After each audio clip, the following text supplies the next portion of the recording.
Hi friends, உங்களை entertainment பண்ணுறது தான் இது மாதிரி பண்ணுறேன். வீடியோ ஃபுல்லாக பாருங்கள். எப்படி போவோம்?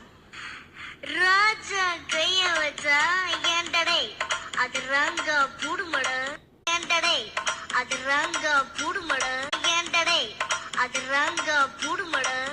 எப்படி போவோம்? ராஜா கைய வச்சா ஏண்டடே அது ரங்கா பூடுமட. வளர்த்தது எப்படி? நான் என்ன பண்ணுவேன்? ராங்க பண்ணாத, என் கையில ராங்க காட்டின எல்லாம் ராங்கா போடும்.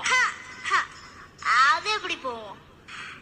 ராஜா கைய வச்சா ஏண்டடே அது ரங்கா பூடுமட, ஏண்டடே அது ரங்கா பூடுமட, அது ரங்கா பூடுமட. ராஜா கைய வச்சா ஏண்டடே அது ரங்கா பூடுமட. எப்படி? நான் என்ன பண்ணுவேன்?